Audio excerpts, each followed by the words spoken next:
Hello friends, हमारे channel Research Talk में आपका बहुत बहुत स्वागत है। MTech ME thesis guidance series में ये थर्ड वीडियो है। इस वीडियो में हम आज डिस्कशन करेंगे कि इंटरनल और एक्सटर्नल प्रेजेंटेशन कैसे होते हैं, या एमटेक में जो वाइवा है वो किस तरीके से दिया जाता है, किस तरीके से होता है, क्या पॉइंट्स हैं जो हमें ध्यान रखने चाहिए, क्या बेसिक क्वेश्चन आंसर होते हैं जिनकी हमें पहले से प्रिपरेशन करना चाहिए। ओके सो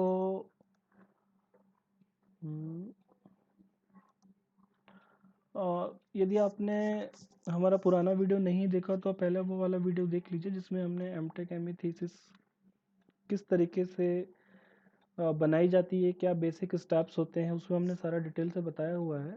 तो उसी वीडियो के अकॉर्डिंग जो 7 नंबर का स्टेप है जिसमें हम इंटरनल और एक्सटर्नल प्रेजेंटेशन का हमने वहाँ पॉइंट शो किया हुआ है, तो उसी पॉइंट के बारे में ये वीडियो में हमने डिटेल में डिस्कशन किया हुआ है।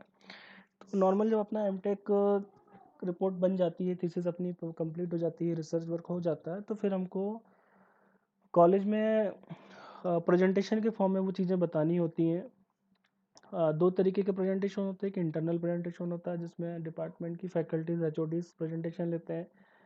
एक एक्सटर्नल प्रेजेंटेशन होता है जो एक्सटर्नल जो भी असाइन होते हैं वो लेते हैं। Normal presentation internal 20 minute 30 minute तक चलता है और एक्सटर्नल भी लगभग 20 से 30 मिनट्स का होता है। इसमें फेस टू फेस वाइवा जैसी कोई बात नहीं होती, जैसे बीटेक में होता है वैसा कुछ वाइवा नहीं होता। प्रेजेंटेशन के ड्यूरेशन पे ही जो क्रॉस क्वेश्चन उनको पूछने होते हैं वो क्रॉस क्वेश्चन वो वहीं पर पूछ लेते हैं। तो सबसे इम्पोर्टेंट बात कि अपन जो भी प्रेजेंटेशन बना रहे हैं तो वो प्रेजेंटेशन अपन बहुत अच्छे से बनाएं, उसमें वो सारी इम्पोर्टेंट बातें अपन ज़रूर इंक्लूड करें जो हमारे रिसर्च वर्क में हमने इंक्लूड की हुई हैं। दूसरा कि यदि आपने एमटेक रिसर्च वर्क कहीं से आपने हेल्प लिया भी है, यदि कहीं से करवाया भी है, पर आप जब पीपीटी की बात आती है तो पीपीटी आप ट्राई करें कि आप वो पीपीटी खुद से ही बनाएं, या पूरी पीपीटी को आप खुद से ही पूरी स्टडी करें, ताकि प्रेजेंटेशन आपको देना है और आप वहाँ पर यदि पीपीटी बनाए होंगे तो आप एबल होंगे वो सारे वर्ड्स या लाइंस बताने के लिए जो आपने पीपीटी में इंक्लूड की हुई है। सो सबसे पहला क्वेश्चन कि आउटलाइन क्या होनी चाहिए, है ना। तो नॉर्मल जो आउटलाइन है कि इंट्रोडक्शन पार्ट होता है। इंट्रोडक्शन में हमको जो भी हमारा टाइटल होता है उस टाइटल से रिलेटेड हमको इंट्रोडक्शन देना होता है। देन लिटरेचर सर्वे। तो नॉर्मल तो हम एमटेक में 20 25 30 पेपर्स का सर्वे करते हैं, पीएचडी में हम 100 से 150 तक का सर्वे करते हैं, बट यहाँ पर हमको टेबलर फॉर्म में 8 या 10 ही हमको सर्वे इंक्लूड करना होता है मैक्सिमम। इसके बाद प्रॉब्लम फॉर्मुलेशन। सो आपके लिटरेचर सर्वे का जो भी आउटकम है, जो भी ऑब्जर्वेशन है, या जो रिसर्च गैप आता है, रिसर्च गैप मीन्स जो इंडिविजुअल आपने जो पेपर में जो लिमिटेशंस हैं वो रिसर्च गैप है, और उन रिसर्च गैप से आपने जो पैरामीटर वाइज कुछ स्टेटमेंट जो आपने बनाए हुए हैं वो हमारा प्रॉब्लम स्टेटमेंट या प्रॉब्लम आइडेंटिफिकेशन, प्रॉब्लम फॉर्मुलेशन, इस नाम से उसको हम डिनोट करते हैं। इसके बाद प्रपोज्ड वर्क। प्रपोज्ड वर्क के अंदर हमारा जो मेन कंट्रीब्यूशन है, जो ऑब्जेक्टिव है, वो हमको बताना होता है। Flow chart. फ्लो चार्ट दो तरीके से बनाए जाते हैं। एक तो जनरल फ्लो चार्ट जिसमें हम रेक्टेंगुलर डायगोनल बॉक्सेस का यूज़ करके कंडीशंस बनाते हुए एक फ्लो चार्ट बनाते हैं। दूसरा टेक्निकली जो ब्लॉक डायग्राम वाला फ्लो चार्ट है, तो वो सारे प्रोजेक्ट में ज़रूरी नहीं कि आप बना पाएँ। यदि आपका टेक्निकली कुछ बॉक्सेस हैं जिसके अंदर आपके कुछ टेक्निकल टर्म्स लिखी हुई हैं, तो उस तरीके का भी आप एक ब्लॉक डायग्राम वाला फ्लो चार्ट भी बना सकते हैं। इसके बाद मैथोडोलॉजी। तो आपने जो भी वर्क किया है उस वर्क की जो भी आपकी प्रपोज्ड मेथड है, उस प्रपोज्ड मेथड को आपको यहाँ बताना होता है। यदि आपके वर्क में डिज़ाइन है तो आपको डिज़ाइन के बारे में बताना होता है। और यदि मॉडल बनाया है आपने, एंटीना पे बनाया है, या आपने इलेक्ट्रिकल पावर सिस्टम पे बनाया है, या आपने मैकेनिकल सॉलिड वर्क पे बनाया है, तो आपने मॉडल यदि बनाया तो फिर आपको मॉडल के बारे में बताना होगा। यदि किसी सॉफ्टवेयर में आपने किसी सर्किट का डिज़ाइन बनाया हुआ है तो फिर आपको डिज़ाइन के बारे में बताना है। यदि आपने सिंपल कोडिंग की है, एल्गोरिथम बनाई है, तो फिर आपको मेथोडोलॉजी के बारे में बताना है। इसके बाद सिमुलेशन एंड रिजल्ट। आपका जो भी प्रपोज मॉडल डिज़ाइन है उसको आपने अपने सॉफ्टवेयर पे इम्प्लीमेंट किया, इसके बाद उसको रन कराया, दैट मीन्स सिमुलेशन कराया, और उस सिमुलेशन के बाद जो भी आपके रिजल्ट की वैल्यूज जनरेट होती हैं, आइदर वो न्यूमेरिक फॉर्म में हो या ग्राफिकल फॉर्म में हो, उन वैल्यूज़ को भी फिर हमको यहाँ पर बताना होता है। नेक्स्ट पॉइंट पे conclusion and the future scope. तो ओवरऑल आपके वर्क को आपको कंक्लूड करना है, अगेन सारी चीज़ें आपको बताना है, तो इस शॉर्ट पॉइंट पर अपन कंक्लूजन लिख देते हैं। फ्यूचर स्कोप, जब फ्यूचर में जो भी हम इसको एक्सटेंड कर सकते हैं, इस वर्क को इन्हांस कर सकते हैं कि हमने फर्दर यहाँ मेथड लगाई है या पैरामीटर लगाए हैं या इसको हम हार्डवेयर में कन्वर्ट करेंगे, वो सारी चीज़ें आप फ्यूचर स्कोप में लिख सकते हैं। इसको रेफरेंसेस आपको कम से कम 20 रेफरेंसेस इंक्लूड करने हैं पीपीटी में, एमटेक के में, और पीएचडी है तो आपको 50-60 रेफरेंसेस इंक्लूड करना है एटलीस्ट पीपीटी में भी।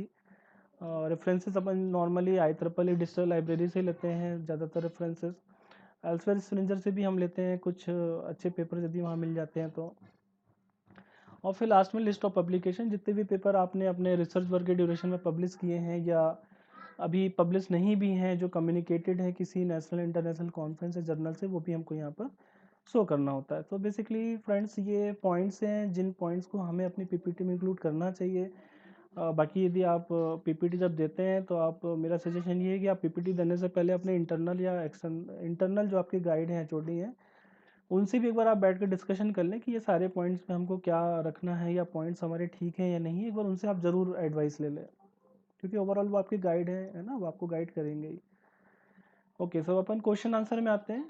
तो हम फर्स्ट क्वेश्चन देखते हैं कि सबसे पहला ज़्यादातर जो देखने में आया है कि क्वेश्चन जो इंटरनल एक्सटर्नल पूछते हैं कि आपने इस टॉपिक को सेलेक्ट क्यों किया है, why you choose this topic. तो थोड़ा मुश्किल हो जाता है इसका आंसर देना कि भाई क्यों टॉपिक चूज़ किया है, हमको ने तो रैंडमली सेलेक्ट कर लिया या किसी ने हमको सजेशन दे दिया, अब इसको हम कैसे बताएं। तो हमको इसको बताने के लिए दो चीज़ें ध्यान रखनी है, इंटरेस्ट और एप्लीकेशन। सबसे पहले हम इंटरेस्ट बताएंगे कि ड्यूरिंग अवर एमटेक कोर्सेज या ड्यूरिंग अवर रिसर्च वर्क स्टार्टिंग स्टेट, हमने बहुत सारे टॉपिक देखे, उस टॉपिक में हमको ये टॉपिक ठीक लगा, हमें इंटरेस्ट आया, इस वजह से हमने इस टॉपिक को चूज़ किया है। दूसरा पॉइंट है एप्लीकेशन। तो एप्लीकेशन, क्योंकि जो भी टॉपिक चूज़ किया उसका कहीं ना कहीं प्रैक्टिकली एप्लीकेशन होना ज़रूरी है, तभी आपका रिसर्च का कंट्रीब्यूशन अच्छा माना जाएगा।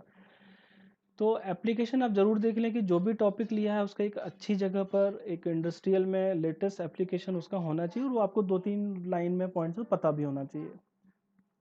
ठीक है, नेक्स्ट क्वेश्चन है कि what is the meaning of title, आपके टाइटल का क्या मीनिंग है। ठीक है, तो आपके टाइटल का क्या मीनिंग है, आपके जो भी, तो हमारे टाइटल में जो भी टेक्निकल वर्ड्स लिखे हुए हैं, है ना, नॉट इस तरीके से वर्ड के वर्ड नहीं, जैसे कि हमने लिखा है कि डिज़ाइन एंड एनालिसिस ऑफ या एन एफिशिएंट एल्गोरिथम ऑफ, ये वाले वर्ड नहीं, जो हमने टेक्निकल वर्ड लिखे हैं, जैसे कि हमने लिखा माइक्रोस्टेप पैच एंटीना, या हमने लिखा है वायरलेस नेटवर्क सेंसर, या हमने लिखा हुआ है बैटरी चार्जर या पावर कन्वर्जन कन्वर्टर, या सोलार लिखा है, या हमने सॉलिड वर्क का कोई भी ऐसा टॉप टाइटल लिखा हुआ है। तो जो मेन टेक्निकल टर्म है, उन टेक्निकल टर्म को हमें डिस्क्राइब करना होता है। जब आपसे ये क्वेश्चन पूछा जाए कि आपके टाइटल का मीनिंग बताइए, तो आपको उनके टॉपिक के टेक्निकल टर्म्स को बताना। तो बेसिकली वहाँ दो टर्म्स आपको मिलेंगी। एक आपको मिलेगी कि आपने क्या मेथोडोलॉजी लगाई है, उसका कोई टेक्निकल टर्म होगा। दूसरा, आपने उसको लगाने से क्या इम्प्रूवमेंट किया है, या तो पैरामीटर के नाम मिलेंगे या तो एप्लीकेशन मिलेगा, तो उसको हमें एक्सप्लेन करना होता है। ठीक है, नेक्स्ट क्वेश्चन है, third question, what is existing work, objective and method. कि जो बेस पेपर आपने लिया, उस बेस पेपर का क्या वर्क है, उस बेस पेपर का क्या ऑब्जेक्टिव है, क्या मेथड है। तो इसके लिए आपको बेसिकली बेस पेपर का एब्स्ट्रैक्ट और कंक्लूजन आपको रीड करना होता है। पहले आप बेस पेपर का टाइटल देख लीजिए, टाइटल में ही आपको हो सकता है मेथड का नाम मिल जाए या एप्लीकेशन मिल जाए। अदरवाइज आपको एब्स्ट्रैक्ट और कंक्लूजन को यदि आप 2 बार 3 बार रीड करेंगे तो आपको वो क्लियरली समझ में आ जाएगा कि बेस पेपर का क्या वर्क है, क्या ऑब्जेक्टिव है, क्या मेथड उसने लगाई हुई है। नेक्स्ट क्वेश्चन है, what is base paper result या ड्रॉबैक फ्यूचर वर्क, की बेस पेपर के क्या रिजल्ट है। तो बेस पेपर के रिजल्ट आपको बेस पेपर के कंक्लूजन की स्टार्टिंग की 2-3 लाइन या एब्स्ट्रैक्ट की आखिरी की 2-3 लाइन यहाँ पर आपको मिल जाएगी। या तो फिर आपको बेस पेपर में टेबलर या ग्राफिकल फॉर्म में भी रिजल्ट मिल जाते हैं। कई बार टेबल और ग्राफ नहीं बनी होती है, तो प्रपोज्ड मेथड वाला पार्ट ढूंढें बेस पेपर में, वहाँ पर आपको स्टार्टिंग में या उसके एंडिंग में आपको कहीं ना कहीं रिजल्ट के बारे में दिया होगा। क्या पैरामीटर इंक्लूड किए वो भी वहाँ दिया होगा। देन ड्रॉबैक का मतलब है problem identification of our work. So drawback problem formulation जो है कि जिस भी पैरामीटर को हम इम्प्रूव करना चाहते हैं उस पैरामीटर को हम बेस पेपर में कह देते हैं कि वो हमारे लिए प्रॉब्लम है, क्योंकि उसको ही हमें इम्प्रूव करना है। अदरवाइज ऐसे देखा जाए तो प्रॉब्लम कुछ नहीं होती, हर एक बेस पेपर का अपना वर्क होता है, अपनी लिमिटेशंस होती हैं, उन्हीं वर्क लिमिटेशन को हमें आगे बढ़ाना होता है।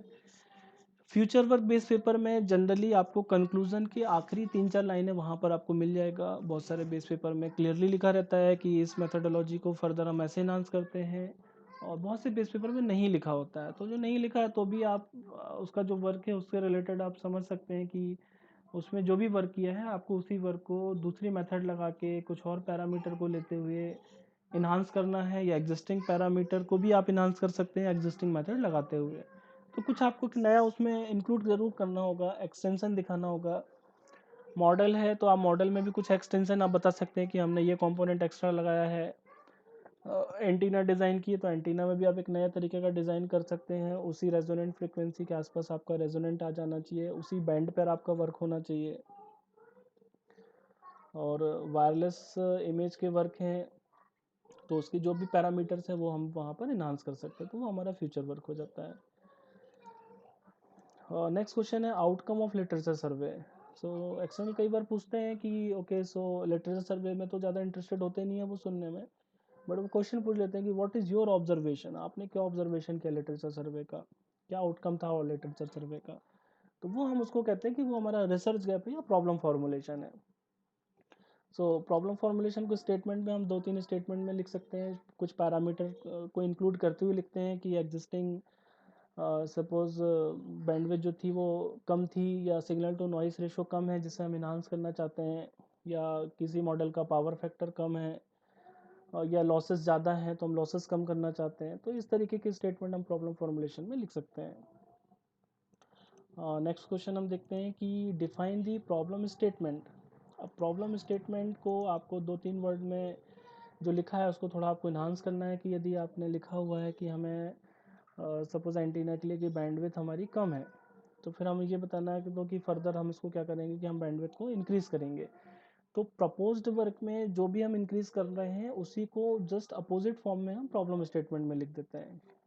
ये ऑलरेडी अपन ने डिस्कस किया अभी कि जैसे हमने लिख दिया कि less throughput of the notes, कि भाई नोट का थ्रूपुट कम है, प्रॉब्लम स्टेटमेंट में लिखा। क्यों? क्योंकि हमें प्रपोज्ड वर्क में वही चीज़ को लिखना है कि थ्रूपुट हमको इन्हांस करना है ना, we want to enhance the throughput using this method. तो इस तरीके से प्रॉब्लम स्टेटमेंट के पॉइंट्स हम लिखेंगे। नेक्स्ट क्वेश्चन है how many papers you study during your research work, है ना। जनरली क्वेश्चन वो लास्ट में पूछते हैं, कभी लिटरेचर सर्वे के बाद भी पूछ लेते हैं कि ओवरऑल आपने कितने पेपर की स्टडी की है। तो हमने 25-30 पेपर की स्टडी किया है ऐसा हमें बताना होगा। मास्टर्स में पीएचडी में हमने 100-150 पेपर इंक्लूड किए हुए हैं। Next question what is research objective. आपका ऑब्जेक्टिव क्या है, रिसर्च ऑब्जेक्टिव क्या है, या आपका प्रपोज्ड वर्क क्या है, या ओवरऑल यदि वो पूछते हैं कि आपका क्या कंट्रीब्यूशन है रिसर्च में, आपने क्या किया है, आपने क्या नया किया है। इस क्वेश्चन का आंसर आपको सिर्फ और सिर्फ रिसर्च ऑब्जेक्टिव या प्रपोज्ड वर्क की स्लाइड में जाना है। वहाँ पर जो भी हमने लिखा है हम इस तरीके से स्टेटमेंट वहाँ बना देते हैं कि to design this model, to design this method for this application, फिर to calculate the various parameters, उनके नाम बता देंगे, फिर to enhance the performance of this parameter in this model, और फिर to simulate the model and calculate the results and generate the graph. इस तरीके से हम अपन प्रपोज्ड वर्क के ऑब्जेक्टिव हम बना देते हैं। फिर व्हाट इज़ योर कंट्रीब्यूशन और प्रपोज्ड वर्क, आपके प्रपोज्ड वर्क का क्या कंट्रीब्यूशन है। तो अकॉर्डिंग टू रिसर्च इसको भी हमें वही पॉइंट वाइज में ही बताना है। ऑलमोस्ट पहले का क्वेश्चन ये क्वेश्चन लगभग सेम है। आपका भी कंट्रीब्यूशन क्या है कि भाई हमने ये पर्टिकुलर मॉडल या मेथड बनाई है, इसको बनाने से हमारा ये जो एप्लीकेशन है ये इसमें कुछ इन्हांसमेंट है या परफॉर्मेंस में इन्हांसमेंट है, तो ये हमारा प्रपोज वर्क का कंट्रीब्यूशन है। नेक्स्ट क्वेश्चन है कि व्हाट इज़ फ्लो चार्ट या फ्लो ऑफ वर्क। तो फ्लो चार्ट जैसा हमने डिस्कशन किया था, सो फ्लो चार्ट जो जनरल फ्लो चार्ट है जिसमें हमने कंडीशंस या रेक्टेंगुलर बॉक्सेस लेके हम बनाते हैं कि हमने स्टार्ट किया, फिर हमने कोडिंग की या मॉडल हमने डिज़ाइन करने के लिए बेसिक कंपोनेंट्स कलेक्ट किए, देन हमने प्रपोज मेथोडोलॉजी लगाई या मॉडल बनाया, देन हमने उसको सिमुलेट किया, यदि सिमुलेट हो गया यस की कंडीशन में तो आगे की स्टेप है, नो की कंडीशन है तो वापस से हमने वेरिएबल जाके डिफाइन किए या मॉडल के कंपोनेंट चेक किया, और इसके बाद फिर रिजल्ट कैलकुलेट किया, ग्राफ जनरेट किया, एंड करके फिर हम बोल देते हैं। तो ये हमारा फ्लो चार्ट है। यदि हमको ब्लॉक डायग्राम में बताना है तो हम ब्लॉक डायग्राम को टेक्निकल टर्म में डिफाइन कर देते हैं वहाँ पे। फिर नेक्स्ट क्वेश्चन है हाउ मेथोडोलॉजी वर्क। अब मेथोडोलॉजी आपकी कैसी वर्क करती है, तो उसके लिए आपको मेथड बताना होगा कि आपने पर्टिकुलर इस मेथड का यूज़ किया है, इस आपने एल्गोरिथम का यूज़ किया है, और वो एल्गोरिथम इस तरीके से वर्क करती है। अब मोस्ट ऑफ द केसेस में क्या होता है कि हम कभी भी न्यू एल्गोरिथम नहीं बनाते हैं। बहुत सारे बच्चों का डाउट होता है कि सर अपन एकदम नया बना दे, यूनिक बना दे। तो देखो यूनिक कुछ भी नहीं होता है, नया कुछ नहीं होता है। आप जो भी बनाओगे उसका कुछ ना कुछ बेस होना जरूरी है, तभी तो हम कहते हैं कि ना कि हमने बेस पेपर लिया, और बेस पेपर से ही हमको कंपेयर भी करना होता है। तो यूनिक जैसी कोई बात नहीं होती है। बेस पेपर में जो मेथोडोलॉजी है, जो वर्क है, उसको अच्छे से अपन को समझना है, और फिर हम कुछ नई मेथड लगा के उसी वर्क को कैसे एनहांस कर सकते हैं ये बताना है। तो जितनी भी एल्गोरिथम मेथड डिज़ाइन होते हैं सबका कुछ बेस होता है, उसमें हम कुछ ना कुछ एक्सटेंशन करते हैं। तो जो एक्सटेंशन हमने किया है वो उसको हमें यहाँ बताना है कि हमने क्या मेथोडोलॉजी अडेप्ट की है पर्टिकुलर इस वर्क को एनहांस करने के लिए। सपोज हमने कोई दो एल्गोरिथम है, उस एल्गोरिथम को हमने मिक्स कर दिया, तो हमने बोल दिया कि हम our propose method is a hybrid method. हमने कोई एक ऐसी मेथड को मॉडिफाई कर दिया, तो हमने बोल दिया कि modified method, modified algorithm. Title start हो गया अ मॉडिफाइड एल्गोरिथम फॉर, या हाइब्रिड एल्गोरिथम फॉर, या कोई एक ही मेथड को हमने ना मॉडिफाई किया ना उसको मिक्स किया, हमने सिंपल उसी मेथड का नाम लिखे रहने दिया। तो हमने बोल दिया कि okay so genetic algorithm is for this this this application. तो बेसिकली मेथोडोलॉजी में जो पर्टिकुलर हमने यूज़ किया है, हमने एक्सटेंशन किया, हम उस कॉन्सेप्ट को यहाँ बताएंगे, ना कि डिटेल में वो बताएंगे कि जो ऑलरेडी एग्जिस्ट था, एग्जिस्ट मेथड थी, उसको हमें नहीं बताना है यहाँ पे। क्योंकि एग्जिस्ट मेथड का ऑलरेडी कॉन्सेप्ट है, वो सब आपको मिल जाएगी, अवेलेबल है, उसको थोड़ा बहुत आप पढ़ के जरूर रख लें, पर डिटेल में उसमें नहीं है जाने की जरूरत अपन को। फिर why you choose this method, कई बार ऐसे क्वेश्चन आ जाते हैं कि भाई आपने यही मेथड क्यों चूज़ किया है, आपने यही पैरामीटर क्यों लिए हैं, तो फिर अपन को सिग्निफिकेंस बताना उस चीज़ की। भाई हमने कोई मेथड लिए है क्यों, क्योंकि वो लेस कॉम्प्लेक्स है, वो हमको बेटर रिजल्ट दे रही है ना। ये एक बेटर आंसर है कि भाई it gives the better result. ये लेस कॉम्प्लेक्स है, सिमुलेशन टाइम कम है, इस वजह से हमने इस पर्टिकुलर मेथड को चूज़ किया। या जितनी अवेलेबल मेथड थी उन मेथड में ये बेस्ट है, ये लेटेस्ट है, इस वजह से हमने इसको चूज़ किया। फिर नेक्स्ट क्वेश्चन है how your method gives better result than base paper. भाई अपनी मेथड बेटर रिजल्ट कैसे दे रही है बेस पेपर से, तो यहाँ पर थोड़े से कॉन्सेप्ट वाली बात है कि पैरामीटर की डिपेंडेंसी होती है कि भाई यदि आपको एरिया रिड्यूस करना तो फिर आप जितने भी कंपोनेंट हैं आप कम कंपोनेंट यूज़ करेंगे तो एरिया रिड्यूस हो जाएगा। आपको यदि डिले रिड्यूस करना है तो आपने एरिया कम कर लिया, कंपोनेंट कम लिया, तो उसमें पावर कम आएगी। जब पावर कम आएगी, एरिया कम है, तो जो सिग्नल्स होंगे वो जल्दी पहुंच जाएंगे, तो डिले भी कम हो जाएगा। तो पैरामीटर की डिपेंडेंसी होती है। सिग्नल टू नॉइस रेशियो, भाई आपका सिग्नल जितना अच्छा होगा आपकी नॉइस ऑटोमेटिकली कम हो जाएगी। रिटर्न लॉस के टर्म में बात करें कि रिटर्न लॉस आपका जितना मिनिमाइज होगा आपकी एंटीना की एफिशिएंसी उतनी बढ़ती जाएगी, आप बैंडविड्थ अच्छी इनहांस कर पाओगे। कुछ स्ट्रक्चर, ग्राउंड स्ट्रक्चर चेंज कर दोगे, बैंडविड्थ इनहांस हो जाएगी। तो मॉडल यहाँ पर हमको पैरामीटर की डिपेंडेंसी समझनी है अपने टॉपिक के अकॉर्डिंग। फिर नेक्स्ट क्वेश्चन देखते हैं 14 नंबर, कि किस सॉफ्टवेयर का आपने यूज़ किया है, उसका क्या वर्जन है, उसका क्या टूल बॉक्स है। तो यहाँ पर हमको अपने सॉफ्टवेयर का नाम पता होना चाहिए कि हमारा सॉफ्टवेयर का नाम है मैटलैब है या पाइथन है, उसका वर्जन क्या है, 8.3 है या 3.8.2 है। और फाइल का एक्सटेंशन भी कभी पूछा जाता है कि फाइल का एक्सटेंशन क्या है, कि लाइक डॉट एम है कि डॉट पी वाई है। तो वो छोटी छोटी चीज़ें हैं बस पूछी जाती हैं। इसके बाद टूल बॉक्स के बारे में, जैसे मैटलैब में भाई आप कम्युनिकेशन टूल बॉक्स यूज़ करते हैं। बेसिकली टूल बॉक्स लाइब्रेरी को ही कहते हैं कि जिसके अंदर फंक्शन ऑफ एंड कमांड्स का कलेक्शन होता है, उसको लाइब्रेरी ही टूल बॉक्स कहलाती है। फिर नेक्स्ट क्वेश्चन है कि basic command function some model name of coding and design. कभी कभी एक्सटर्नल आपसे बेसिक कमांड्स पूछ लेते हैं, लाइक इमेज प्रोसेसिंग वो आपसे पूछ ले कि इमेज को कैसे रीड कराया, कैसे राइट कराया है। या वायरलेस के टर्म में आपसे पूछ लिया कि प्राइमरी यूज़र, सेकेंडरी यूज़र आपने कैसे डिफाइन किए। तो आपको छोटी छोटी कमांड्स आपको आपके प्रोजेक्ट से रिलेटेड पता होना चाहिए। या कुछ मेजर फंक्शन यदि यूज़ किया तो फंक्शन के एक दो नाम आप लिख लें। यदि आपने कोई मॉडल बनाया तो उसके जो सब मॉड्यूल हैं, कि आपने ग्रिड लगाया है, डीसी ग्रिड लगाया, एसी सोर्स लगाया है, कंट्रोलर लगाया, तो आप उसके साथ मॉड्यूल के नाम लिख लें। कोई डिज़ाइन बनाया तो डिज़ाइन का जो बेसिक डिज़ाइन है, सो डिज़ाइन जो हमने बनाया तो डिज़ाइन में भी बेसिक क्या डिज़ाइन है, किस क्या अप्रोच लिखी है, क्या उसमें हमने स्ट्रिप लगाई है, वो हमको बताना होता है। Then run the code and design, क्या कोड और डिज़ाइन रन किया जाता है एक्सटर्नल में, इंटरनल में? देखो इंटरनल में गाइड है, गाइड आपसे कोड के बारे में पूछ सकते हैं कि कोड रन करके बताओ, जो यदि गाइड पूछते हैं तो अपन को रन करके बताना होता है। कोड रन करने के लिए आपके सिस्टम में वो सॉफ्टवेयर अवेलेबल होना चाहिए, आपके पास कोडिंग होना चाहिए, कोडिंग रनिंग कंडीशन में होना चाहिए। तो आपको जो भी प्रोजेक्ट है आप अपने सॉफ्टवेयर पे कोड को एक बार रन करके ज़रूर देख लें, इंटरनल एक्सटर्नल पूछे या ना पूछे। नॉर्मल इंटरनल में, एक्सटर्नल में बहुत रेयर चांसेस होते हैं कि जो एक्सटर्नल है वो आपसे कोड को रन करने के लिए बोले, बट इंटरनल है, इंटरनल तो आपसे कोड को रन कराने के लिए बोलेगा, तो आपको आना चाहिए। नेक्स्ट क्वेश्चन है simulation and the result graph को कैसे एक्सप्लेन करें।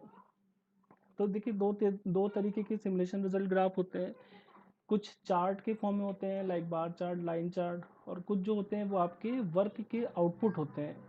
तो हम जितनी भी ग्राफ होते हैं सभी तरीके के ग्राफ को हम उनके एक्स एक्सेस, वाई एक्सेस और उनके टाइटल के अकॉर्डिंग हम डिस्क्राइब करते हैं। कि किसी की ग्राफ को हमने बोला कि हाँ this is the graph, X axis is showing in this value and the Y axis is showing in this value. इसके अलावा जो भी उसका टाइटल है कि ये ग्राफ किस चीज़ को रिप्रेजेंट कर रहा है, कि क्या ये आपके सिग्नल को बता रहा है, नॉइज़ को बता रहा है, ये आपकी बैंडविड्थ को बता रहा है, या आपके पावर, वोल्टेज या स्टेट ऑफ चार्ज को बता रहा है। तो वो ग्राफ में क्लियरली या तो लिखा होगा या तो उसमें आप अच्छे से देख के पहले से लिख लें या समझ लें कि कैसे अपन को ग्राफ के बारे में बताना है। नेक्स्ट क्वेश्चन है कि सिमुलेशन के पैरामीटर। सिमुलेशन पैरामीटर बहुत इंपॉर्टेंट है क्योंकि पैरामीटर पे काफ़ी क्वेश्चन कई तरीके से घुमा फिरा के पूछे जाते हैं। तो आपका जो भी वर्क है उस वर्क में आपके जो रिजल्ट जनरेट करके देती हैं वैल्यूज़, तो कुछ वैल्यू जो हमने इनपुट कॉन्फ़िगरेशन में लगाई हुई है वो इनपुट पैरामीटर होते हैं, कुछ वैल्यू जो हमने आउटपुट में जो जनरेट हुआ है उनको हम वहाँ पर सिमुलेशन के आउटपुट पैरामीटर कहते हैं। तो पैरामीटर इसी तरीके से होते हैं वर्क में कि आपके सिग्नल टू नॉइस रेशो है, आपका PSNR है, आपके बिट एरर रेशो है, या आपके एंटीना के टर्म में बैंडविड्थ है, रिटर्न लॉस है, वायरलेस के टर्म में आपके नोड्स की लाइफ टाइम है, डेड टाइम है, थ्रूपुट है, एनर्जीज है, पावर सिस्टम के टर्म में वोल्टेज है, करंट है, पावर फैक्टर है, लॉसेस है। तो यही जो टेक्निकल टर्म्स है यही पैरामीटर्स होते हैं, इन पैरामीटर पे ही हमको रिजल्ट बताना होता है। नेक्स्ट क्वेश्चन है कि explain result with percentage of improvement in different parameter, कि आपने पैरामीटर को कितने परसेंट इम्प्रूव किया है। तो ज़्यादातर वर्क में जो इम्प्रूवमेंट होता है वो 2 से 10% या 20% तक हो सकता है, क्योंकि ऑलरेडी जो वर्क है हर चीज़ इन्हांस है। बेस पेपर आप भी लेते हैं वहाँ पर आपको काफ़ी इम्प्रूव्ड रिजल्ट मिलते हैं। सपोज़ आपको 90% एफिशिएंसी मिल रही है, 95% मिल रही है, अब वहाँ पर आप 50% का इम्प्रूवमेंट तो नहीं कर सकते ना, कि 95% एफिशिएंसी आपको 2% ही इम्प्रूवमेंट करनी है, 97 ही करनी है, 98 ही करनी है, 100 भी नहीं कर सकते आप। तो बहुत सारे वर्क में अपन को 2 से 10% या 20% ही इम्प्रूवमेंट मिलेगा। कुछ कुछ वर्क है जैसे एंटीना है कि बैंडविड्थ है, कि बैंडविड्थ पहले 500 मेगाहर्ट्ज थी, इसको हमने इनहांस करके 2 गीगाहर्ट्ज कर लिया, तो यहाँ पर काफ़ी ज़्यादा परसेंटेज इंप्रूवमेंट हो गया। तो ये कुछ केसेस में पॉसिबल है और ज़्यादातर केसेस में कम ही इंप्रूवमेंट होता है। नेक्स्ट क्वेश्चन है how your work is better than the previous work. अपना वर्क प्रीवियस वर्क से कैसे बेटर है, तो according to the comparison table में आपको कम से कम 4 या 5 पॉइंट क्लियरली मेंशन करने चाहिए कि हमारी प्रपोज मेथड ये है, बेसिक मेथड, बेस पेपर की मेथड ये है, हमारा पैरामीटर इतना इम्प्रूव हुआ है, बेस पेपर का पैरामीटर इतना था। तो कंपैरिजन टेबल से आप क्लियरली इस चीज़ को बता सकते हैं। ओवरऑल व्हाट यू डन, आपने ओवरऑल क्या किया है, या क्या कंक्लूज़न है, क्या कंट्रीब्यूशन है आपके वर्क का। तो अगेन आपको कंक्लूज़न में सारी चीज़ें अपने वर्ड्स में आपको बतानी होती हैं कि ओवरऑल आपने क्या वर्क किया है, कि आपने क्या टॉपिक उठाया, उसमें क्या मेथड लगाई, किस सॉफ्टवेयर पे काम किया, क्या सिमुलेशन रिजल्ट लिए, उसके हिसाब से बता देंगे कि ये हमारा वर्क का कंक्लूजन या कंट्रीब्यूशन है। नेक्स्ट क्वेश्चन है कि रिसेंट और existing application of proposed work. So जो भी हमने अपना वर्क किया हुआ उस वर्क का ऑलरेडी कहाँ पर एप्लीकेशन है, कहाँ पर वो यूज़ किया जा रहा है, ये हमको यहाँ पर बताना होता है। तो बेस पेपर में वो चीज़ें मेंशन होती हैं ज़्यादातर कि एप्लीकेशन कहाँ है उस वर्क का।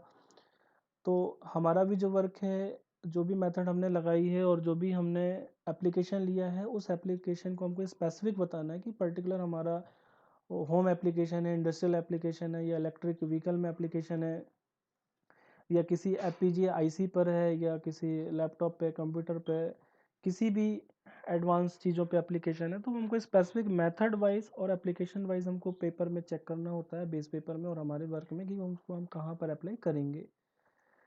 फिर नेक्स्ट क्वेश्चन है हमारा फ्यूचर स्कोप वर्क इन्हांसमेंट, कि फ्यूचर वर्क क्या है, हमारे रिसर्च का फ्यूचर स्कोप क्या है, या कैसे इन्हांस कर सकते हैं।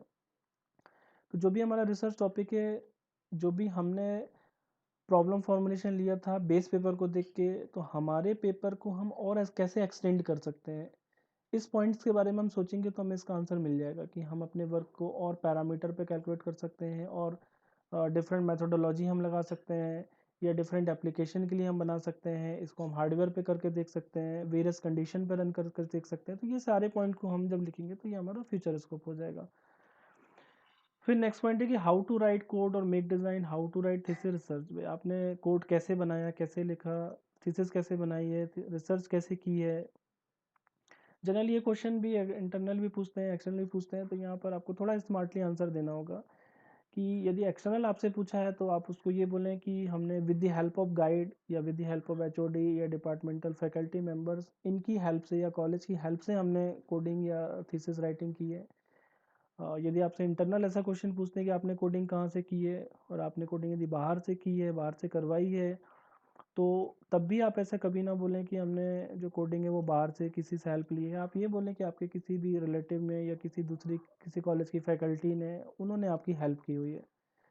क्योंकि ऑफिशियली हम ऐसा नहीं बताते हैं कि हमने, एक्सटर्नल को ऐसा हम नहीं बोलेंगे कि हमने बाहर से की है, क्योंकि ऑफिशियली एक्सपेक्टेड है कि स्टूडेंट को ही सारा वर्क करना होता है। इसके बाद क्वेश्चन तो इतने ही हैं 25। कुछ छोटी छोटी टिप्स हैं कि जैसे कि when you don't know answer, जब आपसे क्वेश्चन पूछा जा रहा है और आपको आंसर नहीं पता, तो आप कैसे रिप्लाई करेंगे। तो यदि एक आध आंसर नहीं पता तो आप भले सॉरी बोल दें, पर यदि आपसे 3-4 आंसर नहीं बन रहे हैं तो उस समय फिर आप ये बोलें कि okay sir, sorry sir, actually currently I am unable to recall the answer, कि आपने पढ़ा हुआ है बट अभी आपको आंसर याद नहीं आ रहा है। दूसरा पॉइंट कि when external says wrong answer if your answer is right, भी यदि आप आंसर दे रहे हैं और आपका आंसर राइट है, फिर भी एक्सटर्नल बोलता है कि आपने रॉन्ग आंसर दिया है ना। तो कई बार क्या होता है, एक्सटर्नल आपका कॉन्फिडेंस भी चेक करता है, इंटरनल भी आपका कॉन्फिडेंस चेक करता है, आपकी सही चीज़ों को वो गलत बोलेगा। तो उस कंडीशन में आप उसको एक बार बस और रिपीट कर दें कि नहीं सर, एक्चुअली जो according to the my knowledge, my study, की the answer of this is the question which you asked, but यदि आप कह रहे हैं कि ये गलत है तो इट मे बी, क्योंकि रिसर्च है, रिसर्च में कोई चीज़ें सही कोई चीज़ें गलत नहीं होती, रिसर्च रिसर्च होती है। नेक्स्ट है कि don't explain just give presentation, है ना। कई बार कुछ प्रेजेंटेशन बच्चे ऐसा देते हैं कि वो हर एक डेफिनेशन को, हर एक चीज़ को बहुत डिटेल में एक्सप्लेन करने लग जाते हैं।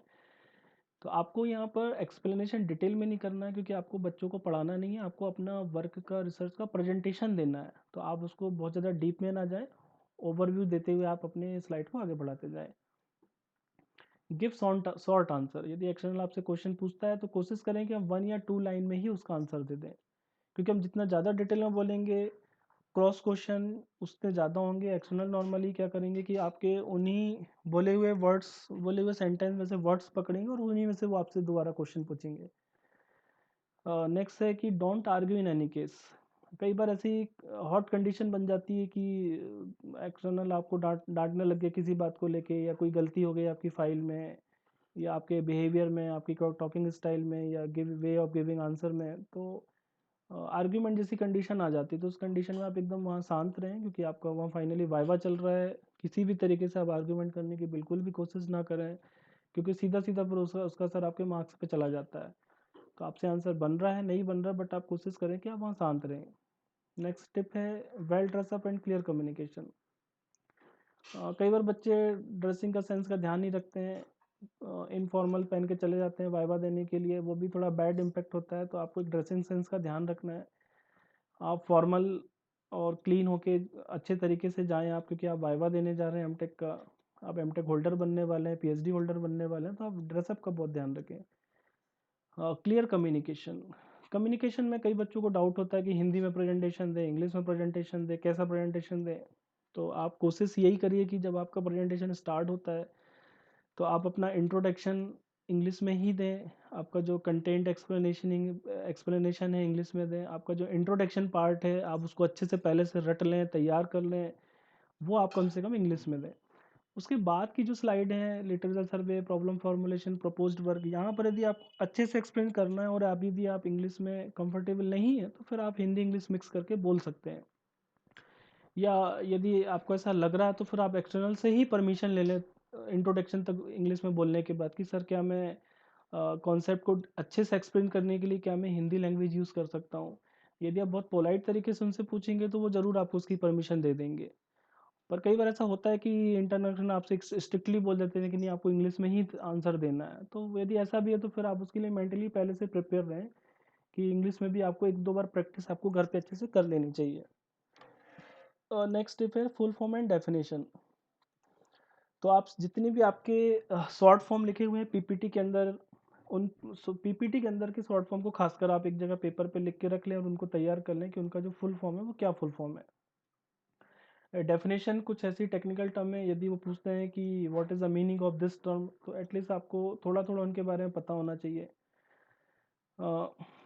नेक्स्ट है कि question ask but answer in the next slide, कि आपसे क्वेश्चन पूछा है पर उसका आंसर नेक्स्ट स्लाइड में, तो आप बिल्कुल वहाँ बोल दें कि सर सपोज आप के प्रॉब्लम फॉर्मुलेशन चल रहा है और आपसे उसने उन्होंने पैरामीटर के बारे में पूछ लिया, रिजल्ट के बारे में पूछ लिया, तो आप बोल सकते हैं कि ओके सर कि the answer of this question is giving in the next slide या in the slide number this या in the slide number of the comparison table और द कंक्लूजन या मेथोडोलॉजी, जो भी आप वहाँ क्लियरली बता दें। Take print out of base paper and keep one notebook. आप अपने बेस पेपर का प्रिंट आउट जरूर अपने साथ में लेके रखें जब भी आप इंटरनल या एक्सटर्नल देने जाएं, और एक नोटबुक भी आप रखें। आपसे जितने भी क्वेश्चन पूछे जाते हैं इंटरनल की ड्यूरेशन पे, आप सारे क्वेश्चन जो आपसे नहीं बनते हैं वो सारे क्वेश्चन आप उनसे नोट कर लें। नोट करने के बाद यदि आपको ऐसा लगता है कि कोई पर्टिकुलर वहाँ फैकल्टी हैं जो इसका आंसर दे सकते हैं तो आप उनसे भी जाके मिल लें, उनसे वो क्वेश्चंस के आंसर पूछ लें। आपके एचओडी से आप उन्हीं क्वेश्चंस को डिस्कस कर सकते हैं, जो भी वहाँ क्वेश्चन आपसे पूछे आप कोशिश करें कि उन्हीं से वो सारे आंसर्स आप एक बार डिस्कस कर लें, ताकि उनके पॉइंट ऑफ व्यू से भी आपको वो चीज़ें पता चल जाएंगी कि वो क्या आपसे पूछना चाह रहे हैं। कई बार कन्फ्यूज़न हो जाता है कि वो पूछते कुछ है अपन को कुछ और समझ में आ जाता है। Then write all answered question and ask from guide faculty. इसको डिस्कशन कर लिया अपन ने, सभी जो आपके जो क्वेश्चन जो आपके आंसर्स हैं क्वेश्चंस के वो आप अपने फैकल्टी से डिस्कस कर लें, गाइड से डिस्कस कर लें। और नेक्स्ट है prepare give one line answer of all question. कोशिश करें कि आप वन लाइनर आंसर ही सभी क्वेश्चन के दें। तो आप पहले से क्वेश्चन आंसर आप तैयार कर लें, एक पेपर पे लिख लें।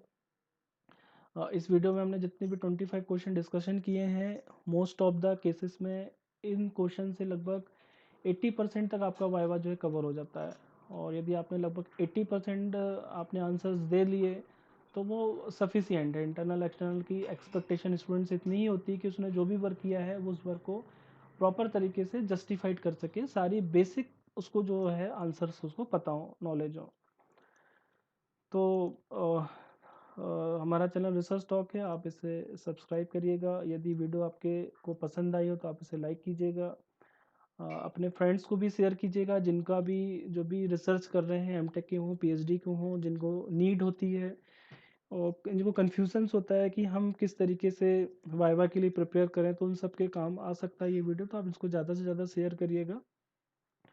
और यदि आपको किसी भी तरीके की हेल्प की रिक्वायरमेंट हो रिसर्च से related, paper writing, paper publication, coding, तो रिसर्च का जो कंप्लीट वर्क है एमटेक और पीएचडी लेवल पे, तो आप हमारे इस नंबर पे व्हाट्सअप कर लें, व्हाट्स या ईमेल आईडी पे आप मेल करके आप हमसे फर्दर इंफॉर्मेशन ले सकते हैं। यदि आपको बेस पेपर या समरी या गाइडेंस चाहिए तो वो भी हम आपको फ्री ऑफ कॉस्ट प्रोवाइड करते हैं। आप हमसे इस नंबर पे आप कांटेक्ट हमसे व्हाट्सएप के थ्रू कर लें। So okay, thank you. Video अच्छा लगा हो तो आप लाइक और शेयर और सब्सक्राइब ज़रूर करें। Thank you.